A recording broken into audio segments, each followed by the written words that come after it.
P T I کے leader in کے بس میں ہوتا اور ان کے دل کی بات پوچھی جائے تو اب سے کہیں پہلے یہ ایسا کچھ کر چکے ہوتے، لیکن عمران خان کا ڈر ہے اور پارٹی میں بھی رہنا ہے، اس لیے اندر کی بات باہر نہیں کرتے اور نہ ہی معذرت کھل کر کرنے کے لیے تیار ہیں۔ تو باقی عطا کی طرف سے کہا گیا کہ پی ٹی آئی نے مذاکرات کی ٹرین مس کر دی، اگر وہ معذرت کر لیتے ہیں اول تو ان کی طرف سے کھل کر معذرت نہیں کی جائے گی، اگر معذرت کر لیتے ہیں تو پھر کیا ان کے ساتھ مذاکرات ہو جائیں گے، پھر ان کو ریلیف مل جائے گا، پھر ان کو چھوڑ دیا جائے گا، پھر ان کو حقوق حاصل ہو جائیں گے؟ کیا آپ میں اتنی زیادہ فورس ہے، قوت ہے، طاقت ہے، اختیار ہے کہ آپ ان کو کوئی ریلیف دے سکیں؟ یہ بہت بڑا سوال ہے۔ تو ناظرین یہ آپ کے لیے میں چھوڑتا ہوں کہ اس پر آپ کیا کہتے ہیں۔ مسلم لیگ نون کی حیثیت کا، طاقت کا، اختیارات کا سب کو علم ہے، لیکن اپنے آپ میں ہر کوئی 30 مار خان بنا ہوا نظر آتا ہے، ہر کوئی اپنے آپ کو ٹارزن سمجھتا ہے، فارم 47 والی کرلی اور چھتیر کو جپے۔ جس طرح سے اجمل جامی کے بارے میں D G I S P R نے اپنی پریس کانفرنس میں کہا، بلکہ ان کو تھوڑا سا دبایا، انہوں نے بھی اس پر ویلا کیا ہے اور انہوں نے کہا کہ مجھے بھی ڈی جی صاحب نے، میں اس طرح سے کہنا چاہتا تھا، یہ سوال کرنا چاہتا تھا اور میرے لیے بھی انہوں نے سخت الفاظ استعمال کر لیے۔ اسی طرح سے اسد طور کی جس طرح سے تھوڑی سی ویڈیو دکھائی گئی تھی وہ بھی گلا کرتے ہوئے نظر آئے، وہ کہتے ہیں کہ مجھے انہوں نے ان کے ساتھ کھڑا کر دیا، جس طرح سے تحریک انصاف کے لوگوں کو دکھایا گیا، ان یوٹیوبر کو دکھایا گیا، ان کا نقطہ نظر الگ ہے، میرا نقطہ نظر الگ ہے۔ انہوں نے کہا کہ D G I S P R نے کہا کہ کچھ لوگوں کی طرف سے یہ کہا گیا کہ ایک جنرل کے گھر پر دھاوا بولا گیا، حملہ کیا گیا، تو ایسی جھوٹی خبریں چلائی گئیں۔ اسد طور کہتے ہیں ویسے میں نے اسد طور کا وہ ویلاگ دیکھا تھا جس میں انہوں نے کہا تھا کہ یہ بالکل فیک ہے، بالکل جھوٹ ہے، ایسا کچھ بھی نہیں ہوا۔ اسد طور کہتے ہیں کہ مجھے گلہ یہ ہے کہ مجھے ان لوگوں کے ساتھ کھڑا کر دیا گیا، ان میں شامل کر دیا گیا، میرا اور ان کا نقطہ نظر بالکل الگ ہے، دہشت گردی کے حوالے سے میں کیا سوچتا ہوں، فوج کے حوالے سے میرے کیا خیالات ہیں، وہ والے نہیں ہیں جو ان کے ہیں جن کے ساتھ میری بھی تصویر چلا دی گئی۔ انہوں نے کہا کہ ڈی جی صاحب یہ ایسے ہی ہے، مجھے آپ نے ان لوگوں کے ساتھ شامل کر دیا، ان لوگوں کے ساتھ بٹھا دیا، دکھا دیا، جیسے میں آپ کو اور عادل راجہ کو ایک کر کے بتا دوں یا دکھا دوں۔ انہوں نے کہا کہ آپ مجھے انٹرویو دوں، جیسا بھی آپ کہیں گے، جو کہیں گے بالکل اسی طرح سے چلا دیا جائے گا، کوئی لفظ نہیں کاٹا جائے گا۔ تو اسد طور صاحب D G I S P R کا جو بھی انٹرویو کرتا ہے اس میں سے واقعی کوئی ایک لفظ نہیں کاٹ سکتا۔ البتہ ایسے الفاظ ضرور کاٹے جا سکتے ہیں جو انٹرویو کے بعد کہا جائے کہ ان کو کاٹ دیا جائے۔ ہر کوئی یہی کہہ رہا ہے کہ پاکستان میں کبھی اتنی پریس کانفرنس سخت نہیں ہوئی کسی سیاستدان کے بارے میں جس طرح سے اب کی گئی ہے۔ نہ صرف کئی یوٹیوبر کہہ رہے ہیں، کئی صحافی کہہ رہے ہیں، بلکہ خود D G I S P R نے بھی یہی کہا تھا کہ نہ پہلے کسی سیاسی لیڈر کا ایسا بیانیہ سامنے آیا ہے جس طرح سے ان کا یعنی عمران خان کا بیانیہ سامنے آ چکا ہے، جس طرح سے یہ لوگ بیانیہ بناتے ہیں۔ یہی وجہ ہے کہ پہلے ایسی کوئی پریس کانفرنس اتنی سخت نہیں کی گئی۔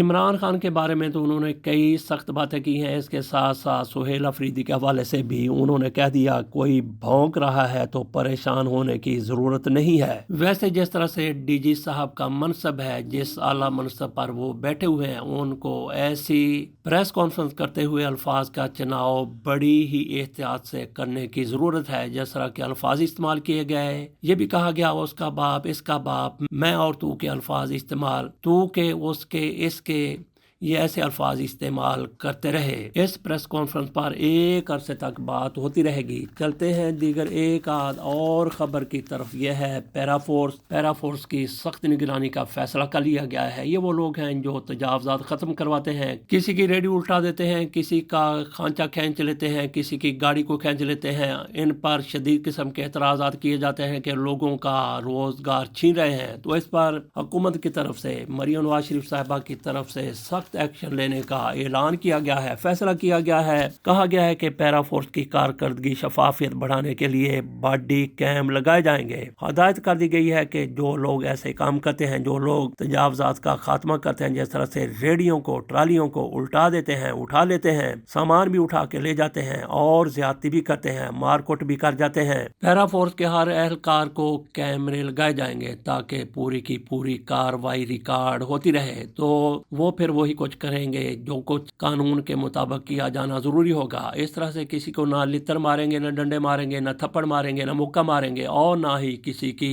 ریڑھی کو الٹائیں گے اور اس پر پڑا ہوا سامان اپنے ساتھ لے جائیں گے۔ خود مریم نواز شریف کی طرف سے کہا گیا ہے کہ پیرا فورس میں رشوت بدسلوکی اور الزام کی گنجائش نہیں، جس کے لیے ہر کارروائی اب کیمرے میں ریکارڈ ہوگی۔ انسانی سمگلروں کے بارے میں بھی ایک خبر ہے، جس طرح سے وہ جعلی ویزوں پر لوگوں کو باہر بھجوا دیتے ہیں اور راستے میں کئی اپنے جان سے چلے جاتے ہیں۔ جعلی ویزوں میں ملوث عناصر کے خلاف اور ایجنٹ مافیا کے خلاف کریک ڈاؤن کا حکم دے دیا گیا ہے۔ یہ حکم کس نے دیا ہے؟ جناب محسن نقوی صاحب، جو پاکستان کے وزیر داخلہ ہیں۔ غیر قانونی امیگریشن روکنے کے لیے جنوری میں AI بیسڈ ایپ پروجیکٹ شروع ہوگا۔ یہ محسن نقوی کی طرف سے کہا گیا ہے کہ جنوری میں ایسا کچھ کر دیا جائے گا کہ یہ جال ساز پکڑے جائیں گے۔ تو کیا پکڑے جائیں گے؟ کیا FI والے، کیا ان محکموں میں ایماندار لوگ آ گئے ہیں یا لائے جائیں گے؟